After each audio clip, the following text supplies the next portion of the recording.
Qual è la chiave della felicità?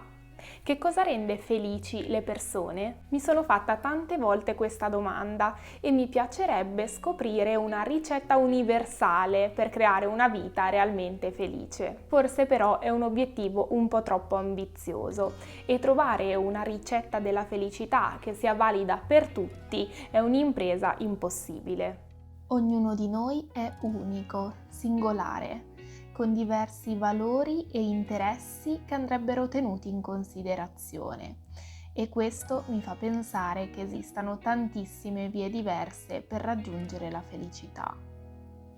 Quello che mi piace fare è conoscere e sperimentare nuovi metodi per vivere felici e vedere che effetto hanno su di me e sulle mie emozioni. In questo video parlerò di un metodo che conosco da qualche anno e che è particolarmente vicino alla mia idea di benessere e felicità. In particolare sto parlando della Hygge, il metodo danese per vivere felici. I sondaggi internazionali spesso eleggono la Danimarca a paese più felice al mondo e questo ha sviluppato un crescente interesse sulle ragioni degli alti livelli di felicità in questo paese. Io sono Miriam e in questo canale condivido idee e spunti per rendere la nostra vita più lenta e minimalista, nel nostro mondo sempre più veloce. Che cos'è la Hygge? Non è facilissimo spiegare che cosa sia la Hygge, perché è proprio qualcosa che si prova e quindi è difficile darne una precisa definizione. Innanzitutto si può dire che la Hygge è legata ad un'atmosfera, a un'esperienza, più che agli oggetti. Alcuni la definiscono come l'arte di creare intimità, altri come il benessere dello spirito e altri ancora come l'assenza di fastidi. Hygge è stare con le persone che amiamo, magari semplicemente conversando sulle piccole e grandi cose della vita, oppure godendoci una compagnia tranquilla e silenziosa. È la sensazione di essere a casa, al sicuro, protetti dal resto del mondo, mentre sorseggiamo una tazza di tè da soli. È una cioccolata calda a lume di candela in un pomeriggio autunnale, mentre fuori inizia a fare freddo. Il termine Hygge deriva da una parola norvegese che significa benessere ed è una situazione in cui ci si può sentire se stessi, in perfetto relax. La Hygge è dunque una sensazione che proviamo quando stiamo bene e quindi l'obiettivo è quello di ricercarla il più possibile all'interno della nostra vita quotidiana. Come si può creare la Hygge?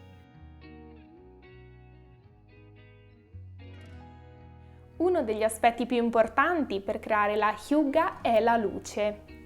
I danesi hanno una vera e propria passione per le candele, tanto che le accendono quasi ogni giorno in autunno e in inverno.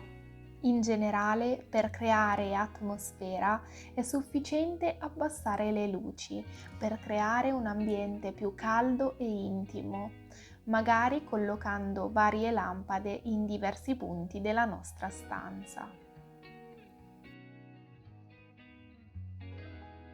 La Hygge è caratterizzata da una forte inclinazione a vivere e assaporare il momento presente. Per far ciò è utile mettere da parte i telefoni per poter apprezzare la semplicità e la buona compagnia, godendosi pienamente l'attimo presente.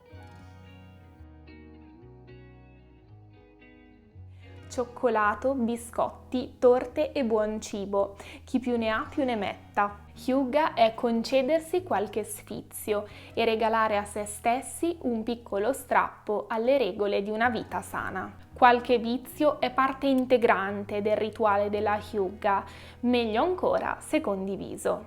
Sporcarsi le mani realizzando prodotti da forno fai da te è un'attività che si può fare da soli o con familiari e amici. Non c'è niente di meglio del profumo del cibo appena sfornato per creare questa bellissima sensazione. Quando ci troviamo con altre persone è importante creare rapporti paritari, dove ciascuno possa partecipare e condividere le proprie idee, sentendosi incluso e a proprio agio. Alcuni studi rivelano come essere grati ha un forte impatto sulla felicità. La gratitudine è tenere a mente che la vita è adesso. È permettere a noi stessi di concentrarci sul momento e apprezzare la nostra esistenza. È dare peso a tutte le cose che abbiamo e non a quelle che ci mancano.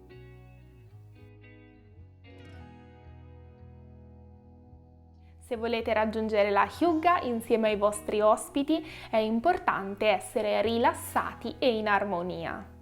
Non è una gara e non c'è bisogno di formalità. La cosa migliore è essere se stessi dall'inizio alla fine. La Hyuga è innanzitutto questione di relax, quindi mettetevi comodi e rilassatevi. Abiti comodi e che ci fanno sentire a nostro agio aiutano sicuramente a creare le giuste condizioni per farci provare una sensazione di benessere e rilassamento. Per qualche ora sarebbe meglio evitare drammi ed evitare argomenti che scatenano accese discussioni. È un momento di piacere e condivisione e si deve fare il massimo per tenere lontana la negatività e il nervosismo. Il tempo trascorso in compagnia aiuta a creare un'atmosfera calda, rilassata e accogliente. L'arte della Hyuga consiste anche nel costruire rapporti e narrazioni, creare ricordi significativi e allargare la nostra zona di comfort includendo altre persone.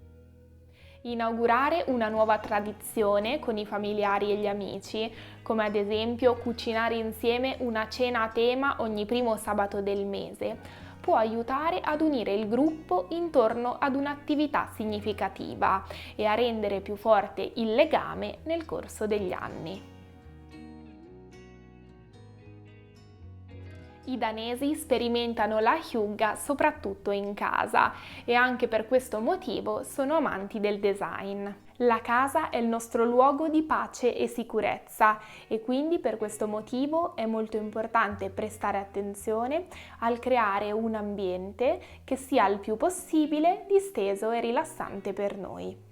Arrivati a questo punto spero di avere trasmesso bene che cos'è la Hyuga e come possiamo crearla. Vi lascio nella descrizione sotto al video il link a questo libro, che secondo me è molto carino per chi volesse approfondire l'argomento. L'autore è Mike Viking, il direttore del Happiness Research Institute di Copenaghen. Anche se la Hyuga è un concetto astratto e intangibile, è possibile coglierla con tutti i nostri sensi. Ha un sapore e un odore, un suono e una consistenza e la si può vedere. Per me la Hyuga ha il sapore di un dolce fatto in casa, ha l'odore del caffè fatto con la moka, ha il suono del fuoco che scoppietta nel camino e infine la consistenza di una coperta calda e morbidissima.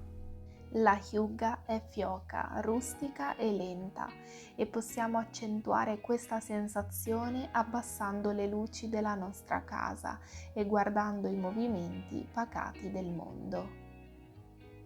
Quello che mi piace particolarmente della Hyuga è che è un modo di raggiungere la felicità tutti i giorni, nella nostra vita quotidiana, che poi, se ci pensiamo, è ciò che abbiamo in abbondanza. Infatti, come disse Benjamin Franklin, la felicità è composta da piccoli piaceri che ricorrono ogni giorno, più che da grandi colpi di fortuna che capitano di rado. E voi che sapore, odore e suono assegnereste alla vostra felicità?